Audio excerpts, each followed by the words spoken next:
Olá, minhas saudações a todos os amigos e irmãos da Primeira Igreja Presbiteriana Independente de São Paulo, a Catedral Evangélica de São Paulo, em sua escola dominical, que iniciaremos neste momento. Nós, aqui da igreja, temos feito uma série de estudos acerca do conteúdo dos Salmos.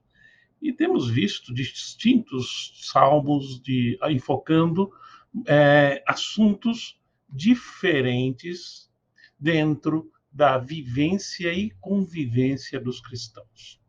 Hoje, nós continuaremos neste caminho, vendo um salmo bastante conhecido também, que é o Salmo número 20.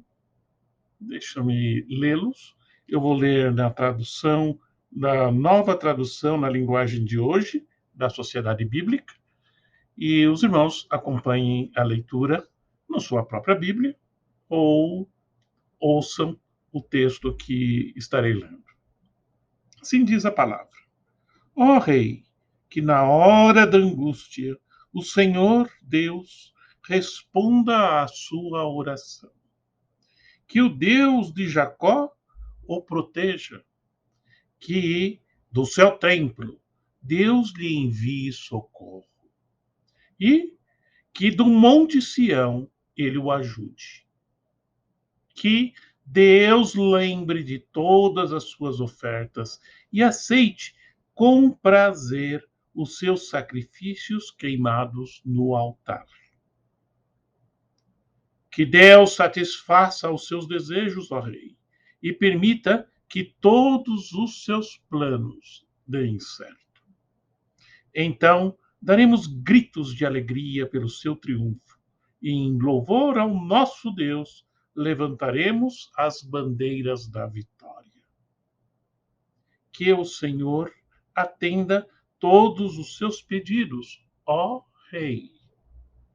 Agora sei que o Senhor dá vitória e ao rei que ele escolheu, do seu santo céu, ele lhe responde. E, com o seu grande poder, ele o torna vitorioso. Alguns confiam nos seus carros de guerra e outros nos seus cavalos. Mas nós confiamos no poder do Senhor, nosso Deus. Eles tropeçarão e cairão, mas nós nos levantaremos e ficaremos firmes. Ó Senhor Deus, dá a vitória ao Rei. Responde-nos quando pedirmos a tua ajuda. Senhor Deus e Pai, eis a tua palavra lida neste momento de reflexão e estudo, e lhe rogamos que teu Espírito esteja com cada um de nós, a começar em mim, para que nossos corações e nosso entendimento estejam abertos para a ação do teu Espírito Santo e desta maneira aprendermos um pouquinho mais de ti e da sua vontade para cada um de nós. E o rogamos em nome e por amor de Jesus Cristo. Amém. Meus irmãos, esse Salmo número 20, como nós já vimos em diversos outros estudos que já fizemos sobre o livro de Salmos, ele é um cântico, ele é para ser cantado normalmente na liturgia do templo.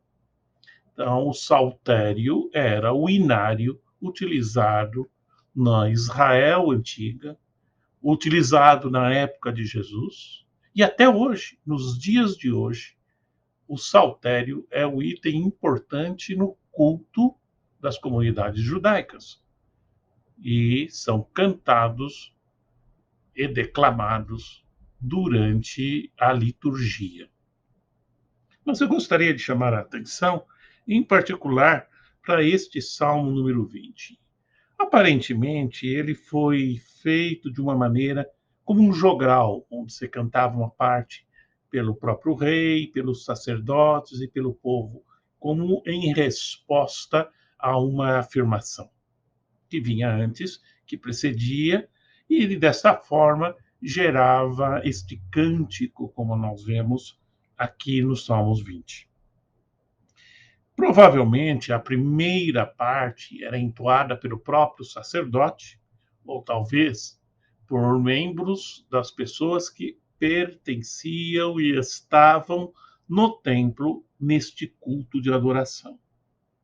Este salmo, meus irmãos, ele é atribuído a Davi e provavelmente ele, como a maioria dos salmos de Davi, foram feitos em momentos muito difíceis da vida de Davi. Eu quero lembrar que Davi, ele foi um rei guerreiro, um rei constantemente ameaçado, um rei onde a morte esteve presente ao lado dele na maior parte da sua vida. Então, esses perigos, esses desafios eram constantes na sua vida e isso não significa que ele simplesmente o ignorava ou que eles simplesmente achavam que esses desafios não existiam. De forma alguma. Ele estava muito consciente desses desafios e dos perigos que haviam e constantemente, olha que coisa interessante, ele tinha medo, ele tinha insegurança e buscava no Senhor o seu refúgio e buscava no Senhor a força para ir em frente naquilo que ele sabia que era um plano não dele, mas um plano de Deus, que mesmo ele, com seu relacionamento com Deus, não conseguia visualizar a extensão desse plano, para onde este plano levaria, mas que nós, posteriormente, vimos que este mesmo plano que estava presente em Davi, na vida de Davi, ele acabou tendo continuidade até chegar no seu ápice, que era a vinda do próprio Deus à Terra, Jesus Cristo, 1000 anos depois do que nós estamos lendo nesse momento.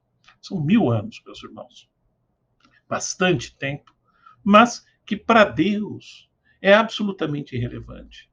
Deus tem os seus planos firmados muito antes da existência do mundo. Deus conhece o coração de cada um de nós e as circunstâncias que nos guiarão durante essa vida tão tênue, tão curta que nós temos aqui na Terra. E Deus nos guarda, Deus nos protege de acordo com este plano que ele já fez desde antes da criação do mundo. Mas eu gostaria de voltar ao texto. Na primeira parte, como eu disse, provavelmente cantada pelo profeta ou por um coro, né? Nós encontramos nos 5 primeiros versos algo do tipo assim: ó rei, alguém falando, para o rei, que na hora da angústia o Senhor responda a sua oração. Veja, eu acho muito interessante nós vermos aqui um ponto muito importante do ponto de vista histórico. Nós conhecemos em Jesus Cristo o clássico posicionamento de que Estado e Igreja deveriam coexistir, mas serem separados. A César o que é de César, a Deus o que é de Deus.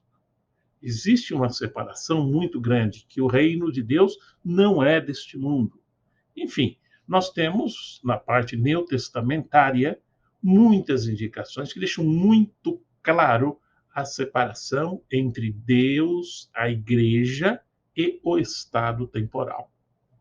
Todavia, não era assim na antiguidade. Nós estamos falando 1000 anos antes de Jesus Cristo. Nessa época, inevitavelmente, Estado e a igreja se combinavam. Estado e igreja se complementavam em um só. e não havia este conceito de separação. Um ponto muito importante é que, independentemente da separação física entre igreja e Estado, nós temos claramente uma convivência ou convivência, como nós falamos. Nós vivemos. Na nossa realidade, nós temos tanto a igreja como o Estado. Como é que Deus gostaria que nós mantivéssemos esta relação entre igreja e Estado? Esse é um dos temas deste Salmo número 20. Ele deixa muito claro que a vontade de Deus, veja aqui que começa. Começa com uma oração pelo rei, que na hora da angústia o Senhor responda a sua oração ao rei. Que Deus de Jacó o proteja. Que do seu templo Deus lhe envie socorro. E que do Monte Sião Deus o ajude. Que Deus lembre de todas as suas ofertas e que Deus lembre de todas as suas ofertas e aceite com prazer os seus sacrifícios queimados no altar, ó rei. Que Deus satisfaça os seus desejos, ó rei, e permita que todos os seus planos deem certo, ó rei. E então nós, o povo, daremos gritos de alegria pelo seu triunfo. Em outras palavras, existe uma clara e evidente oração do povo para Deus intercedendo pelo rei. Nós vemos, continuando mais em frente, que existe uma resposta do próprio rei. A partir do versículo 6 desse nosso texto, nós encontramos a resposta deste rei diante dessas palavras proferidas pelo profeta, pelo oficiante do culto ou pelo coro. E agora temos a resposta. Como eu disse, é uma espécie de um jogral. Agora sei que o Senhor dá vitória ao rei que ele escolheu. Do seu santo céu, ele lhe responde e com seu grande poder, ele o torna vitorioso. Alguns confiam nos seus carros de guerra e outros nos seus cavalos, mas nós confiamos no poder do Senhor nosso Deus. Eles tropeçarão e cairão, mas nós nos levantaremos e ficaremos firmes. O Senhor dá a vitória ao rei. Responde-nos quando pedimos ajuda. Então, existe, na realidade, uma coparticipação, uma corresponsabilidade da maneira com que este rei age e da maneira com que o povo interage com Deus.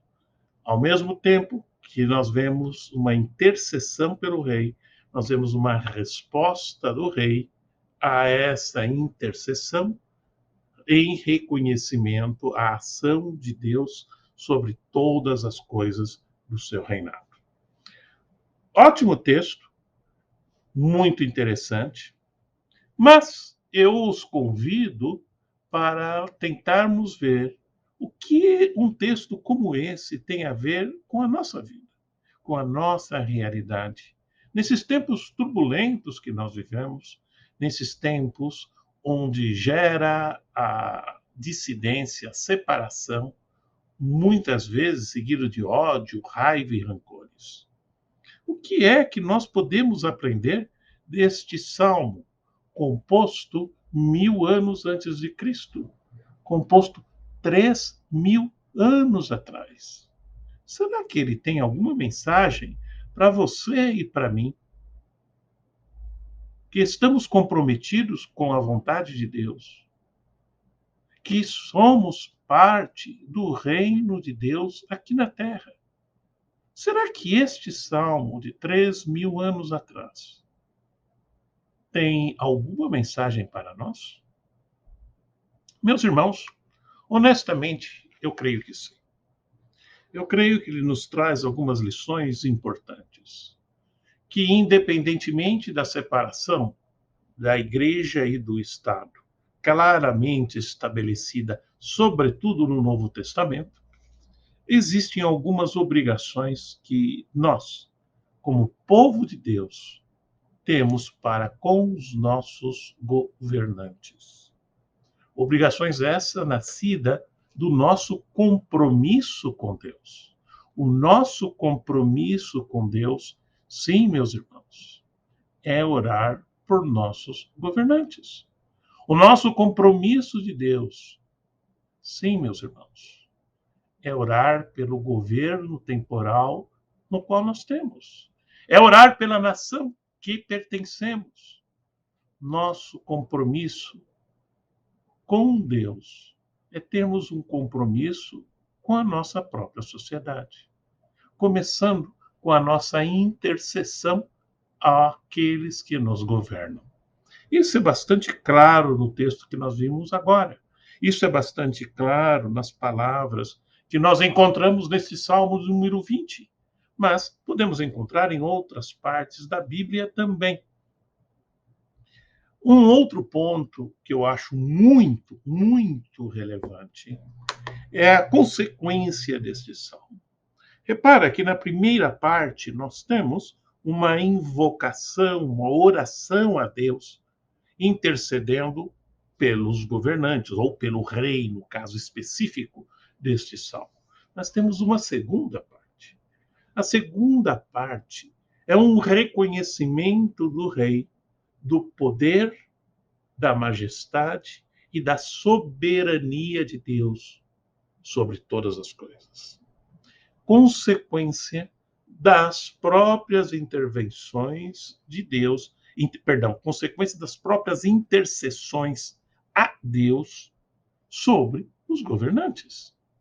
Isso é um dos frutos que nós esperaríamos, e é um dos frutos que nós miramos e buscamos como alvo, é que a nossa intercessão por nossos governantes desperte neles o temor a Deus e que sejam usados conforme a vontade de Deus.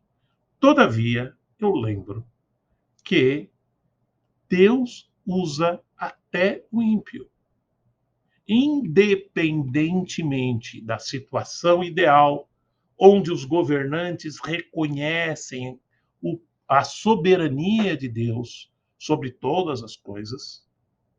Nós temos um fato fantástico, que a condução de Deus na história independe se o rei está comprometido com Deus ou não. Melhor que esteja, mas pode não estar. Deus utilizou do faraó com todo o seu coração duro para a sua honra e glória. Deus utilizou de Nabucodonosor, grande conquistador, para a sua honra e glória. Deus utilizou tantos e tantos com o coração rebelde, mas que nunca, nunca conseguiram desviar daquilo que Deus já tinha programado para a história. Nosso papel como crentes em Cristo, nosso papel como parte do povo de Deus, é louvarmos a Deus e anunciarmos a soberania de Deus sobre todas as coisas, incluindo sobre nossos governantes. Portanto, meus irmãos, o que nós gostaríamos de extrair deste texto é que, sim, nós temos a obrigação de orarmos por nossos governantes e que Deus, em sua soberania, usará esses governantes para sua honra e glória. E que, independentemente de quem seja, independentemente das vontades do ser humano, o plano de Deus já está estabelecido desde antes da criação do mundo e que ninguém, absolutamente ninguém, conseguirá frustrar ou modificar uma vírgula sequer desse plano já estabelecido por Deus. Que Deus nos inspire, que Deus nos console, que Deus nos dê forças, que Deus nos dê sabedoria, para que nós, sim, possamos crescer diante de Deus em graça e, ao mesmo tempo, interceder uns pelos outros e interceder também por nossos governantes. Vamos orar? Senhor Deus e Pai, graças te damos pela oportunidade que tivemos de, mesmo que de maneira remota, congregarmos para aprendermos um pouquinho mais da tua palavra, em especial sobre este salmo, Senhor. Salmo número 20, composto há 3.000 anos, mas que é tão atual, que o teu poder, que a tua misericórdia, através do Espírito Santo, pelo sangue de Jesus, venha estar com cada um de nós, nos dando sabedoria, nos dando forças, nos dando, ó Pai, o entendimento para interagirmos e intercedermos entre nós e pelos governantes que estão sobre nós. Que a tua misericórdia esteja com nossos governantes. Que a tua sabedoria e o teu poder os conduza pelos caminhos do teu santo plano para com a humanidade. Venha estar, lhe rogamos, com todos nós. Em nome e por amor de Jesus Cristo lhe rogamos. Amém. A Deus toda a glória.